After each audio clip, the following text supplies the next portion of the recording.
So on. यही चीज़ इन्होंने इस पैराग्राफ के अंदर जो है आपके पास मेंशन की हुई है कि जैसे जैसे इलेक्ट्रॉन हमारे बढ़ते जाते हैं तो उसकी एटम की कैपेसिटी भी बढ़ती जाती है और शेल जो है वो ऐड होते जाते हैं, K shell, L shell, M shell and so on. Now next heading we have is valency and ions. What is valency? Valency actually power होती है एक एटम की। अस्सलाम वालेकुम students, hope you all are doing well. As you all know that third term examination syllabus has been uploaded, so we will be studying chapter 7, 8 and 14 in science. So let's get started with our first chapter, that is atom and its structure. I will give you overview of this chapter in this video, and in my next video I will give you written work for it. और written work जो है वो objectives होंगे क्योंकि आपका third term examination objective based exam होगा। So what is an atom? An atom is the smallest particle ever present in this universe. That is, इस universe के अंदर जितनी चीज़ें प्रेजेंट हैं उनका सबसे डिग्रेडेड फॉर्म या सबसे स्मॉलेस्ट फॉर्म जो हमारे पास प्रेजेंट है, चाहे वो चीज़ किसी भी स्टेट में प्रेजेंट हो, सॉलिड में, लिक्विड में या गैशियस स्टेट में प्रेजेंट हो, मगर उसका सबसे स्मॉलेस्ट पार्टिकल हमारे पास क्या कहलाएगा? एटम कहलाएगा। इस एटम से ही इस पूरे यूनिवर्स की हर चीज़ जो है वो फॉर्म हुई हुई है। ये कंसेप्ट हमें सबसे पहले ग्रीक फिलोसफर्स ने दिया था।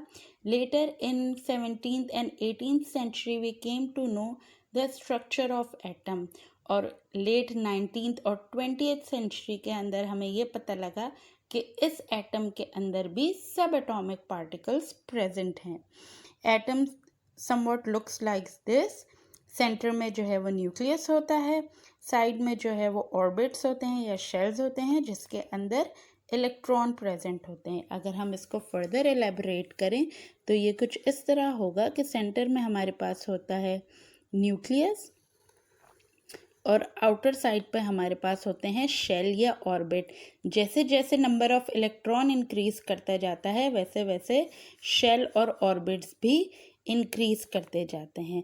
इन शेल्स के अंदर हमारे पास प्रेजेंट होते हैं माइन्यूट पार्टिकल्स जिनको हम कहते हैं इलेक्ट्रॉन्स, और न्यूक्लियस के अंदर प्रेजेंट होते हैं हमारे पास प्रोटॉन और न्यूट्रॉन।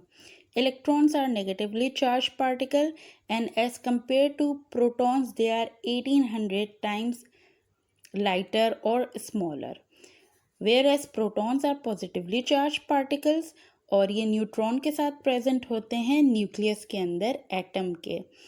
ये जो है पॉजिटिवली चार्ज होते हैं और मास बना रहे होते हैं एटम का, मींस वेट बना रहे होते हैं। न्यूट्रॉन्स जो होते हैं वो न्यूट्रल होते हैं, वो कोई चार्ज पोजेस नहीं करते, neither negative nor positive, but they are very beneficial for atom. ये एटम का वेट भी बना रहे होते हैं और ये समटाइम्स जो है एटम की नेचर भी चेंज कर देते हैं, उसको रेडियो एक्टिव बना देते हैं जो डिफरेंट रेडियो एक्टिव एक्टिविटीज़ में यूज़ हो सकता है। After studying what is electron, proton and neutron, हमारी नेक्स्ट हेडिंग है atomic number and atomic mass. What is atomic number and atomic mass?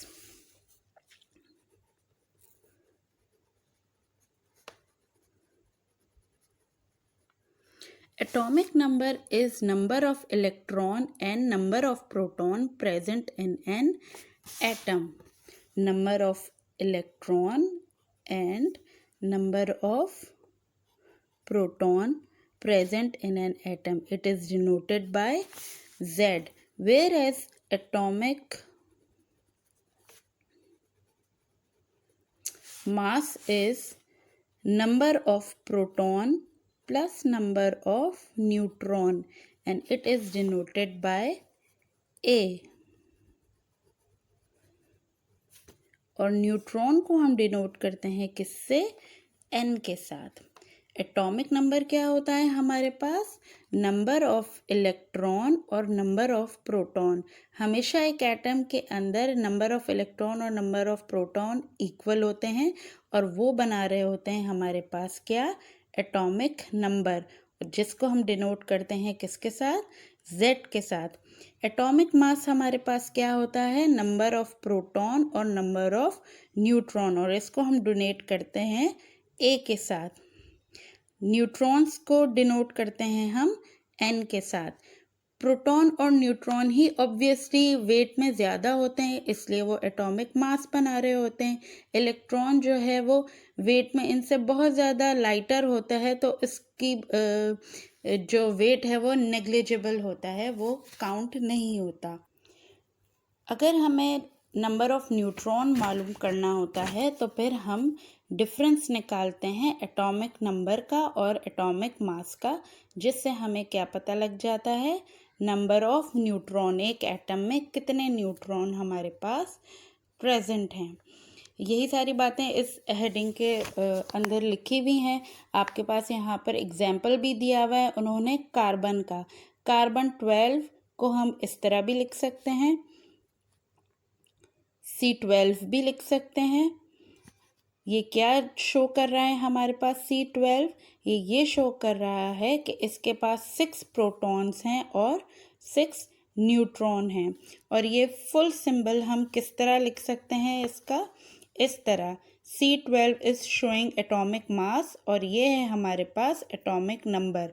अगर हमारे पास C के ऊपर राइट हैंड साइड में 12 लिखा हुआ है तो इसका मतलब है कि इसका एटॉमिक वेट या एटॉमिक मास 12 है। और क्या होता है हमारे पास atomic mass, number of proton plus number of neutron, और यहाँ पर लिखा हुआ होता है atomic number, that is number of electron, यानी 6 नंबर ऑफ इलेक्ट्रॉन है कार्बन के अंदर और 12 इसका एटॉमिक मास है। नेक्स्ट हेडिंग हमारे पास है डिस्ट्रीब्यूशन ऑफ इलेक्ट्रॉन, इसे हम इलेक्ट्रॉनिक कन्फिग्रेशन भी कहते हैं। As I told you before कि जैसे जैसे हमारे पास नंबर ऑफ इलेक्ट्रॉन बढ़ता जाता है वैसे वैसे हमारे पास शेल्स और ऑर्बिट भी इंक्रीज होते जाते हैं, और हर ऑर्बिट की एक सर्टेन कैपेसिटी होती है कि एक ऑर्बिट के अंदर हमारे पास कितने इलेक्ट्रॉन आएंगे।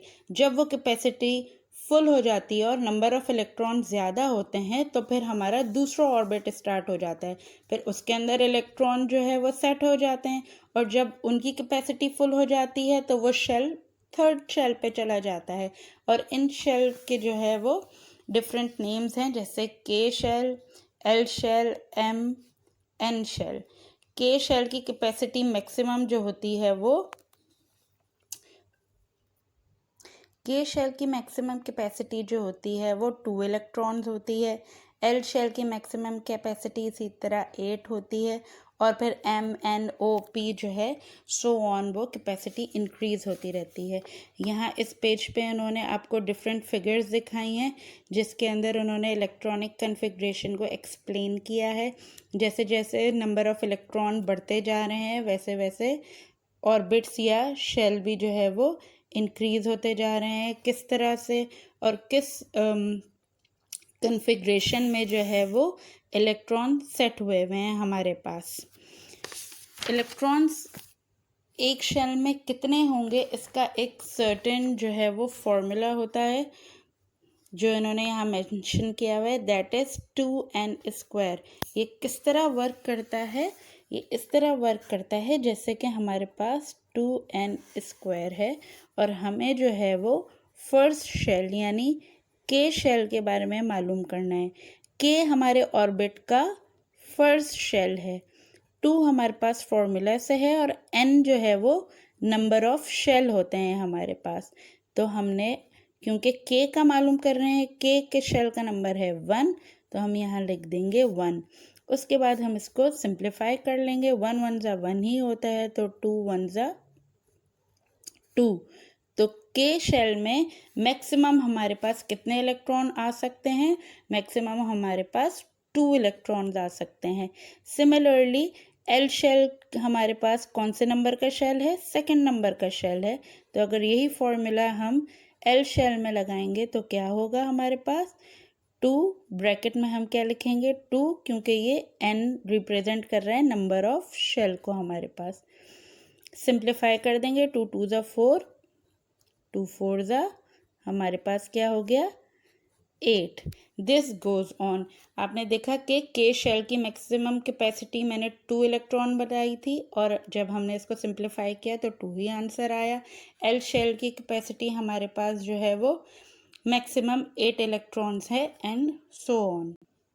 यही चीज़ इन्होंने इस पैराग्राफ के अंदर जो है आपके पास मेंशन की हुई है कि जैसे जैसे इलेक्ट्रॉन हमारे बढ़ते जाते हैं तो उसकी एटम की कैपेसिटी भी बढ़ती जाती है और शेल जो है वो ऐड होते जाते हैं, K shell, L shell, M shell and so on. Now next heading we have is valency and ions. What is valency? Valency actually power होती है एक एटम की